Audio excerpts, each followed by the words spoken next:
In this video, I'm going to outline some common mistakes to avoid when doing smell training. And if you don't even know what I'm talking about when I say smell training, go ahead and look at some of our other videos or Google olfactory training and brain health and see what pops up. Olfactory training is a compelling, simple, easy, and accessible way to benefit your brain and memory health. I'm Jonathan from Memories, and I teach people about how smell and the brain and overall health are connected.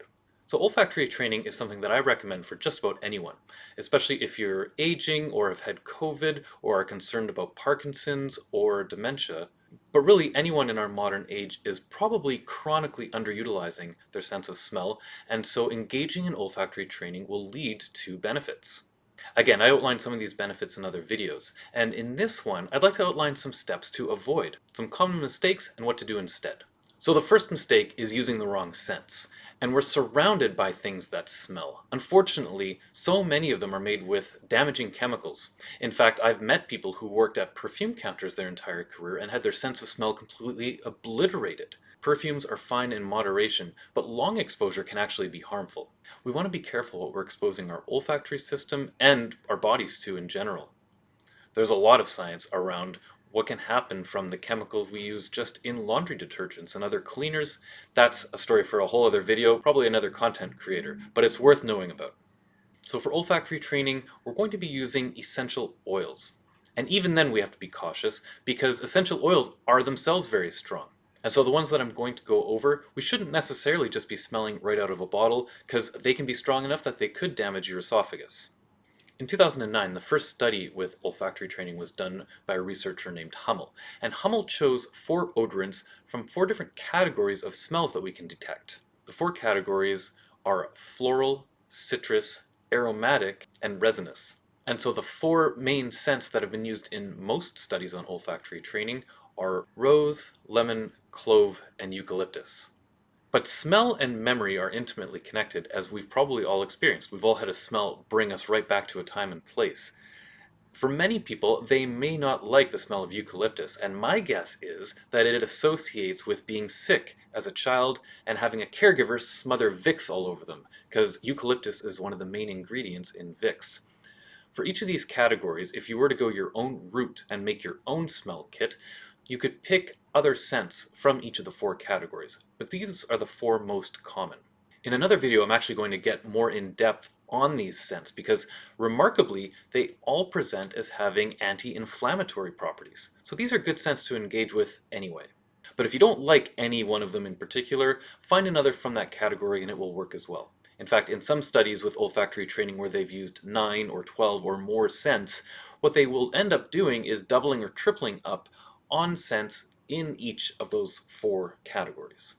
So the Glade plugins, the Febreze sprays, these are not the scents that we want to engage with. If anything, these are harmful. So use proper scents, use essential oils, and use single ones, not mixes. The second mistake to avoid is make sure you use some kind of smell training kit. At presentations, I often get asked, can't I just smell stuff out of my cupboard? You can, of course, smell things out of your cupboard, and it's a great idea, I say, to engage with scent as much as possible, start to do it more and more as part of your day. But olfactory training quite literally changes your brain over time, and this takes time. The minimum amount of time to do olfactory training would be 12 weeks, but ideally, a person would engage with olfactory training on a daily basis for 3 to 6 months.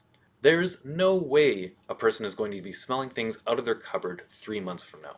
When you use a dedicated kit, you're able to put it in a specific place. And so I always recommend just using a Memories kit because we're making them based on the scientific research. There's an added benefit because when you buy something, you psychologically want to get your money's worth. It makes you more likely to stick to it.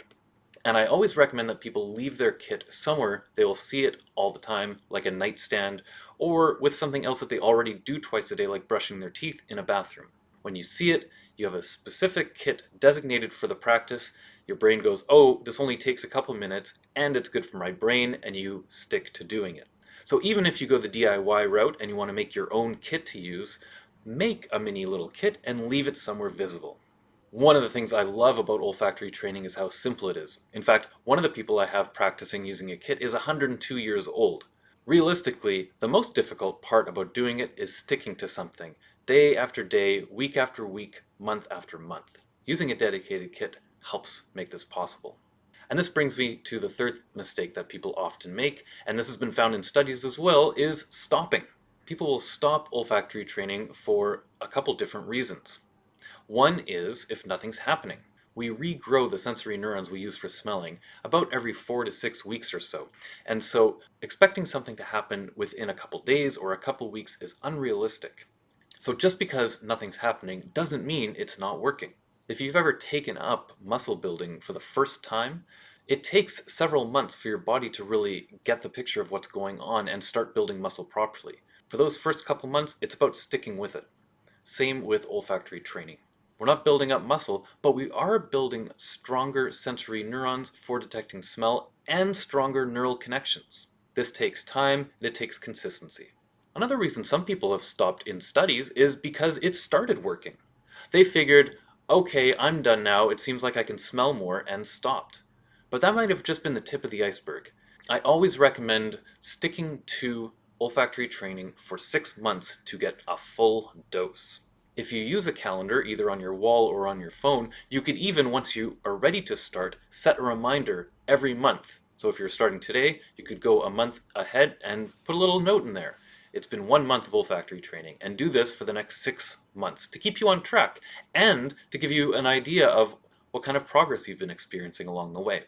And while there are all sorts of compelling findings in the research on what one can experience when they do olfactory training, I always suggest that a person enjoy the process. This is something that we do twice a day, and it only takes a few minutes, but if we're only doing it because we want a desired result, we're going to miss out on the journey looking for that destination. At the end of the day, engaging with scent is an enjoyable thing to do. And giving yourself a couple extra minutes every day of a mindful, intentional smelling practice with an enjoyable smelling kit, this in itself is something to be enjoyed and savored. So I always tell people to enjoy the process. Don't just think about what you might get out of it. This is kind of like a metaphor for lots of things in life that'll serve us all a little bit better. So those are 3 common mistakes that I see people make when they want to do smell training. We want to make sure we're using the proper scents. We should use a dedicated kit to make it easier to remember, and we have to stick with it. Find a way to be consistent day after day for 6 months. If you'd like your own kit, you can visit our website. It's www.memories.care, or send me an email if you have any questions. I love this topic. I love sharing about it. We'll see you in the next video.